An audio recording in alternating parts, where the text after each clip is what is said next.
Stress, bonjour. Bonjour. Vous revenez avec un nouvel album, Renaissance 2, en écho à Renaissance 1, qui avait été un succès énorme. Hein. Oui. Combien il y en avait eu? Je sais pas, plus de 90 000. Succès énorme qui s'est confirmé. Vous avez une sorte de statut exceptionnel en Suisse, l'artiste peut-être le plus écouté en Suisse, le plus vendu, et puis des deux côtés de la Sarine. Il y a combien de gens qui écoutent du Stress? Vous avez idée de ça? Non. Une idée quand même, à peu près, d'après les chiffres. C'est difficile à dire. Ouais. Après, je pense qu'on on peut pas se plaindre, quoi. Ça va, c'est bien. Ça veut dire, côté alémanique aussi bien que côté roman, vous êtes bilingue? Ouais. Ça aide? À force. À force, ouais. Ça a été une découverte, la Suisse allemande? Oui. Et c'était une découverte de voir qu'eux, ils réfléchissent et ils perçoivent les choses différemment. Ouais. Donc, il y a des sensibilités qui sont différentes par rapport à tout ce qui est aussi suisse, etc. Et on ne s'imagine pas à quel point ils ont de la sympathie pour nous, en fait. Donc, c'est vraiment un bonus. Ils sont plus professionnels que nous? Bah, je pense que c'est le contraste entre latin et germanique. Ouais. Donc, ils sont très comme ça, ils sont organisés pour tout ce qui est au niveau du travail, c'est super. Après, si tu regardes, par exemple, quand il y a les prix du film suisse, etc., c'est souvent les Suisses romans qui emportent les prix, parce que je pense qu'artistiquement, les Suisses romans, ils ont quelque chose en plus. Le star system chez les Alémaniques est plus fort. Hein. Vous êtes là-bas, vraiment, ils disent comment, une prominence? Je sais pas. Mais je pense que c'est simplement qu'il y a des volumes, il y a plus de journaux. C'est un marché. Ouais, exactement. Ouais. Et puis ici, à la fin de la journée, on se connaît tous, et puis il n'y a pas de quoi en faire une fête. Ouais. Quoi. Ça vous plaît, ça? Franchement, c'est excitant d'être dans un marché où ça prend. Honnêtement, c'est pas ça qui m'excite le plus. Moi, honnêtement, ce qui m'excite le plus, c'est de pouvoir aller d'album en album, et de pouvoir emmener mes gens avec moi, et de pouvoir faire les concerts, et tout genre de... Et plein d'aussi projets à côté. C'est ça qui est bien, quoi. Alors, on va parler de ça, parler de votre parcours, depuis l'Estonie communiste avant 89 jusqu'à la Suisse, HEC, votre réussite. Quand on écoute cet album-là, Renaissance 2, alors ce qui frappe, c'est que c'est très abouti. Merci. Ça doit être un travailleur hors norme. Vous bossez énormément. Ouais, mais j'aime ça. Et puis des fois, ça peut être même un problème parce que j'ai pas justement l'impression de travailler. Ouais. Je pense que quand on est plongé dans ce qu'on aime et ce qui nous tient à cœur, ça peut être justement des fois un problème pour les gens qui nous entourent parce qu'ils comprennent pas à quel point pour nous, on voit pas le temps passer, quoi. Ça veut dire quoi? Vous êtes perfectionniste? Vous avez les moindres détails? Ouais. À quel point? Jusqu'à en devenir énervant. En devenir énervant, vous dites, ouais. Chiant, vous voulez dire? Ouais, en français, chiant, ouais. Je pense que je suis chiant pour plein de gens. Ouais. Mais c'est aussi, je pense que c'est nécessaire, parce que si je l'étais pas, il y a quelqu'un qui doit bien l'être. Donc c'est vraiment mon rôle aussi. Colérique? Vous êtes colérique aussi? Impulsif. Ouais. Impulsif. Mais avec l'âge, ça va mieux. Vous vous soignez? Ouais, on me soigne. Vous m'avez dit tout à l'heure, vous faites du yoga. Stress qui fait du yoga, ça paraît étonnant. Ouais, je pense que si on m'avait dit ça il y a 2 ans, je l'aurais presque pris mal. Ouais. Mais comme j'ai eu cette situation avec mon hernie discale et que je voulais absolument pas opérer, je suis allé voir plein de médecins, enfin, de la médecine alternative, etc. Et avec l'acupuncture, j'en suis arrivé au yoga. Et puis j'ai finalement trouvé un prof de yoga, que je salue d'ailleurs, qui est pas du tout ésotérique, qui est pas du tout dans ce truc, qui me correspond bien. Et puis c'est simplement que ça t'apprend à respirer, ça t'apprend à stretcher, des choses qu'on fait pas suffisamment, et puis surtout pour les gens qui ont des problèmes de dos, quoi. Alors vous dites, il y a 2 ans, j'étais peut-être un peu différent, chacun verra l'évolution de l'album. Ouais. À l'écouter comme ça, on se dit c'est peut-être moins politique. Alors tout le monde on se souvient des polémiques avec l'UDC, on se souvient des attaques très violentes avec Freisinger, ça c'est le passé. Là c'est plus personnel, on peut dire ça? Ouais, et puis je pense qu'il y a aussi, si j'avais fait la même chose que j'ai fait, on m'aurait dit ouais, c'est super facile de taper sur le même clou. Et en tant qu'artiste, moi je trouve que moi en tant que personne, j'ai mes positions politiques qui sont toujours les mêmes, et puis en tant qu'artiste, je les promouvois comme je veux, mais je veux aussi réfléchir à ce qui va rendre des choses un peu plus fraîches, quoi. Et puis je trouvais que c'était une manière de simplement me répéter, et j'avais l'impression que si je l'avais fait, ça aurait été moins crédible que si je le faisais pas. Il y a un titre qui s'appelle Fuck Stress. Ouais. Alors ça c'est magnifique parce que... Comme ça ils peuvent le chanter aussi. Voilà. Hein. On en a fait pendant... Ça c'est la réponse à Fuck Blocher qui avait fait énormément de bruit, ouais. entre autres. Entre autres, mais aussi... je pense que quand on arrive à un moment de sa carrière, moi j'avais vraiment l'impression de me tenir au bord du trottoir et voir cette machine, cette grosse machine qui s'appelle stress, en train de rouler sur la rue. Sur la rue, et de regarder le truc passer, me dit mais normalement c'est moi qui dois être là aux commandes et je suis pas du tout aux commandes. Et je pense que des fois tu te fais prendre dans un micmac où tu n'es plus vraiment au contrôle et tu fais simplement parce qu'on te dit de faire, parce qu'on attend de toi de faire. Et c'est pas idéal pour sa vie privée ou même pour sa vie professionnelle. Est-ce que ça a fini par vous énerver, ce côté un peu bien pensant de stress contre la xénophobie, stress contre l'UDC, stress la pub pour la COP, tout ça? Vous êtes au bout allé d'un trop loin, moment, ça m'a franchement. saoulé. Ouais. Ça m'a saoulé parce que j'avais l'impression que toutes ces choses me mettaient dans des cases qui m'empêchaient de m'exprimer librement. Ouais. Alors que j'ai toujours les mêmes opinions et c'est vrai que j'ai pas de compte à rendre à personne à ce niveau-là. Vous voterez pour qui, là, aux élections? Pour les Verts. Pour les Verts. Vert ou Verts libéraux? Vert. Vert. Verveine. Pourquoi les Verts? Non, parce que... Pourquoi? Parce que foncièrement, je trouve que c'est une question de comment on voit les choses. Ouais. Une question de développement, comment dire. Vraiment, si tu essaies de voir les choses à long terme, et je trouve que c'est ça qui est le plus dur dans la politique, c'est qu'on est tous là où, enfin, toi, moi, les gens, on a des mandats, on a des jobs, mais on voit jamais les choses dans un plan général. Et si tu regardes les échelles, elles sont complètement différentes entre nous et la nature et le monde qui nous entoure. On en parlera tout à l'heure, hein, de votre vie dans le régime communiste. Vous avez vu ce que c'était qu'un régime. Ça ne vous a pas amené à droite? Finalement, c'est la droite qui a combattu le communisme peut-être le plus farouchement. Ouais, mais pour moi, peut-être que oui, mais à la fin de la journée, c'est une intolérance qui combat une autre intolérance et ouais, non. Le capitalisme, alors il y a 7 semaines, alors à l'heure où on enregistre l'émission, on n'a pas tout le détail de l'affaire, mais enfin ce trader qui aurait fait perdre 2 milliards à l'UBS, alors vous qui avez tellement écrit sur le capitalisme, ça doit vous amuser? Ouais, parce que à la fin de la journée, j'étais la semaine dernière en Espagne et tu vois à quel point on a de la chance en Suisse. Ouais. Tu vois à quel point les gens galèrent là-bas. Et après, tu me racontes une histoire comme ça et tu te dis, c'est incroyable à quel point les choses sont complètement déconnectées. Et je trouve que j'ai même plus cette énergie d'être là, d'être fâché. Tu te dis, c'est juste ridicule. Ça a failli être votre monde, hein. Vous avez fait HEC. Oui. Jusqu'au bout, hein, diplômé. Là. Et j'ai travaillé dans une multinationale qui m'a rendu d'ailleurs très très heureux. La preuve, vous êtes resté. Non, mais... Vous étiez comment? Costard, cravate, dans le moule? Pas complètement, parce que j'ai réussi à les convaincre que si ma boss, qui était une femme, portait des jupes et des jeans toute la semaine, moi j'estimais que j'avais aussi le droit de porter des jeans toute la semaine. Donc j'ai fait passer le Casual Friday pour toute la semaine. Vous vous rappelez le moment où vous vous êtes dit « je ferai pas ça » ?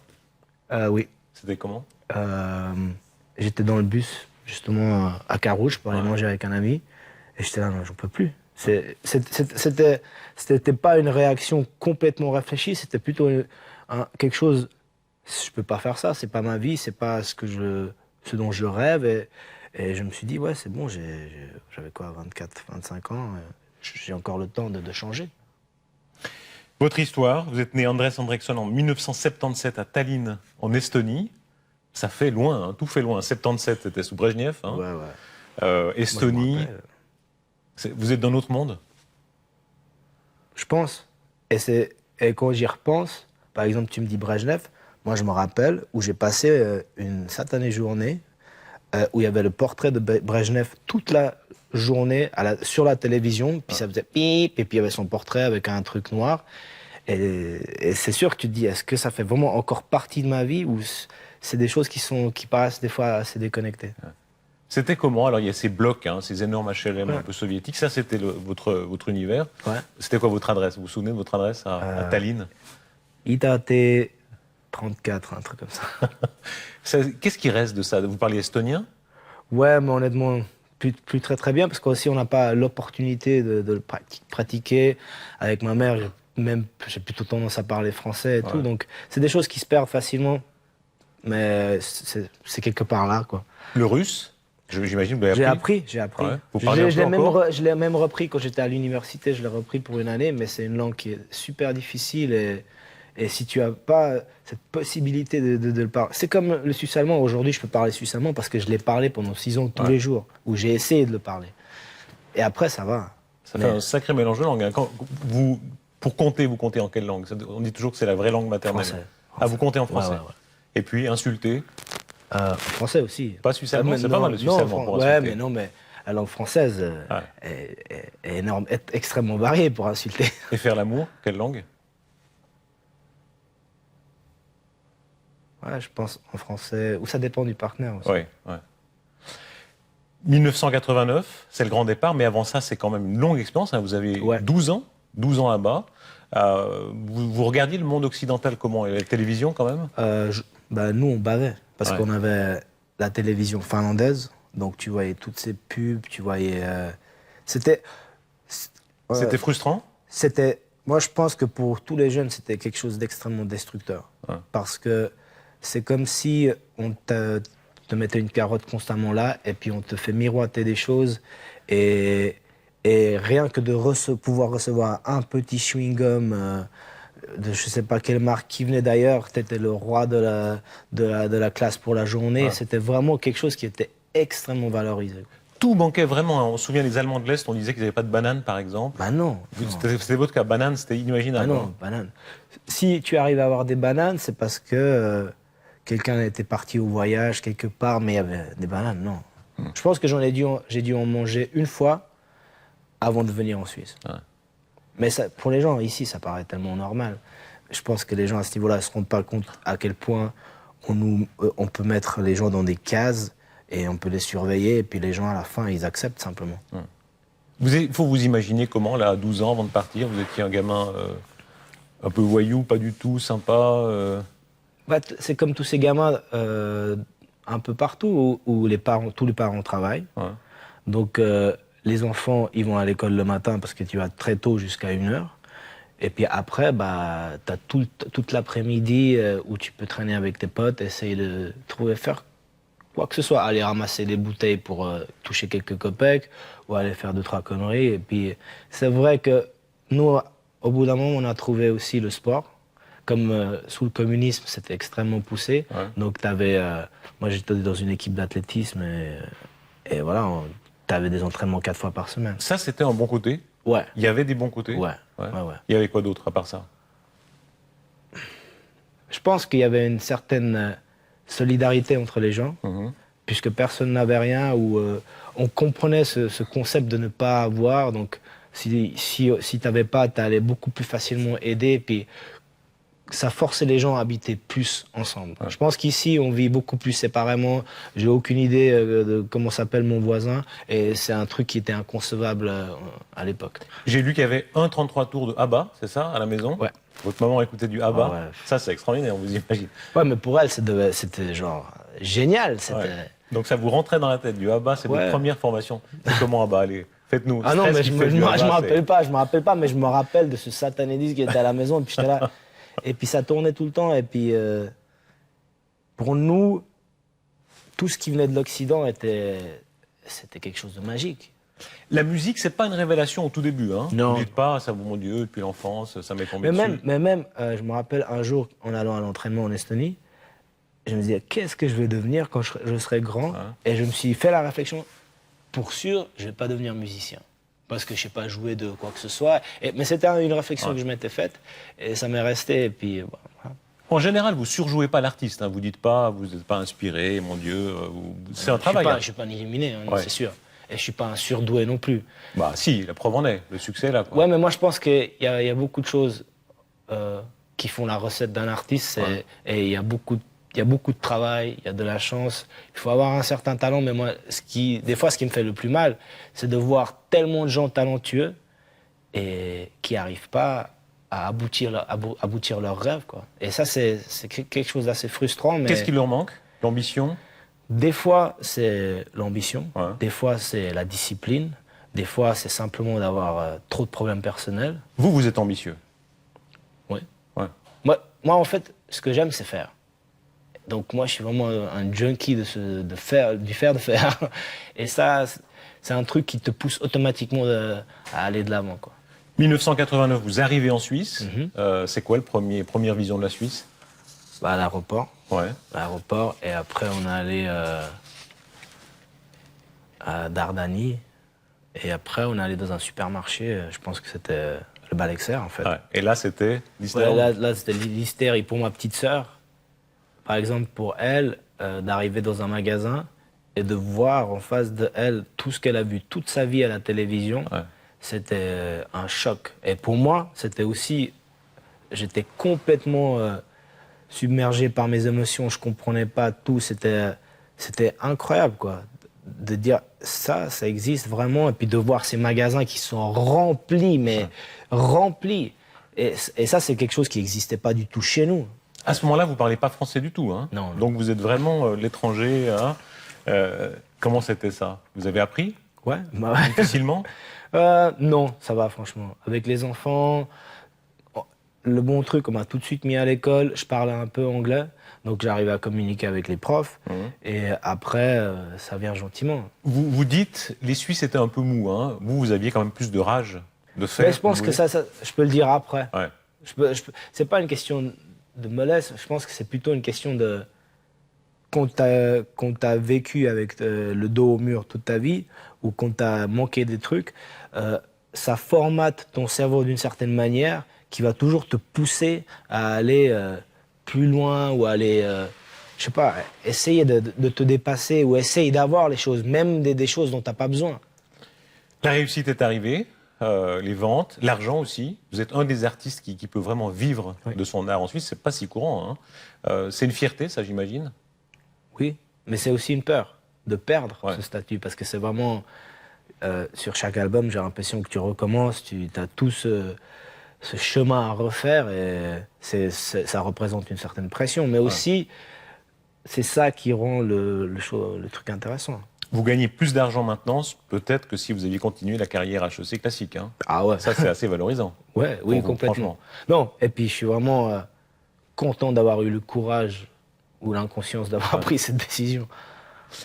Comment vous en avez profité de l'argent, de la réussite? Bah, moi, en fait, je perçois l'argent simplement comme une traduction de la liberté.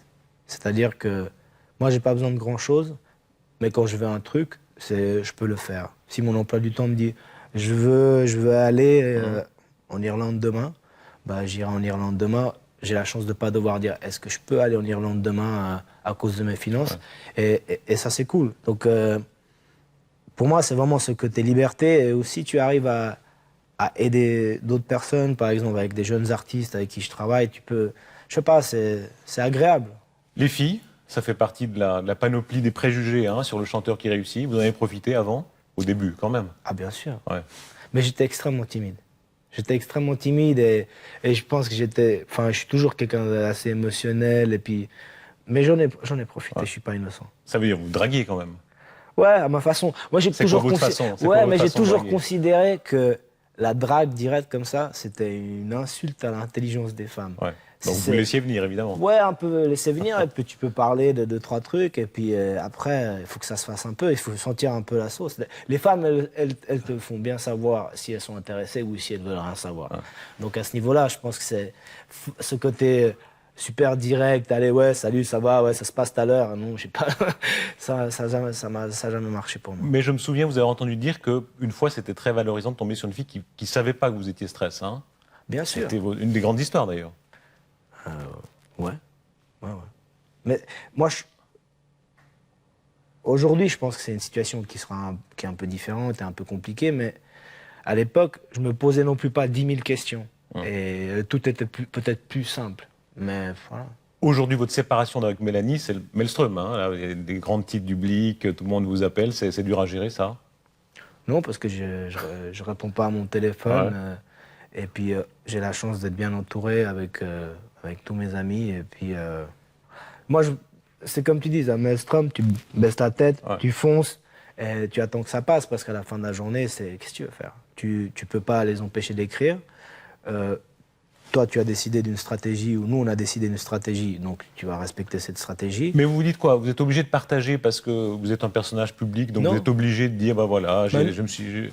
Mais honnêtement, Nadia, mon attachée de presse, m'a demandé tout à l'heure pourquoi vous avez fait un communiqué de presse. Ouais. Parce que depuis 3 semaines, on avait des journalistes qui nous harcelaient ou qui harcelaient nos amis et qui nous disent cette semaine, on va amener une histoire. Et nous, on a un petit à la maison. Et il est hors de question que lui, il aille à l'école et qu'il y a un de ses potes qui viennent et lui disent ah ouais, tes parents, ils sont séparés, comment ça va, Et puis, donc, c'était aussi dans cette direction-là. C'était pour ça que c'était important pour nous. Ça doit être assez étrange quand même, hein. C'est comme la reine d'Angleterre ou Harry ou je sais pas qui, où vous devez donner une version officielle. Ouais, mais la version officielle, je peux te dire, c'était Mélanie et André se séparent, merci de respecter notre vie privée. Ciao. Bon, là, c'est au stade où il y a des amis d'amis qui anonymement témoignent dans le blic, etc. Ça fait mal, ça? Oui. Mais après, il y a aussi beaucoup de choses qui sont un peu détournées. Et puis, je vois vraiment que les médias essayent de prendre tout et n'importe quoi pour en faire une histoire. Et après, je crois que dans ce genre de situation... Bon, vous étiez un couple extraordinaire, hein. Je veux dire, il y a eu 1000 articles sur vous parce que du point de vue intégration, deux fortes têtes, c'est rare aussi, les vraies fortes têtes qui tiennent ensemble. Ça plaisait beaucoup, hein. Ouais. Mais bon, ouais, c'est comme ça. Tout a une fin. Ouais, en général. Les divorces, dans une vie, c'est toujours... on dit que dans les stress, sans mauvais jeu de mots, que c'est un des stress maximum, hein, les deuils, les divorces. Ça change une vie? J'imagine. Après, je pense que c'est aussi comment tu t'entends avec la personne, quelle était la situation, etc. Je pense que c'est vraiment...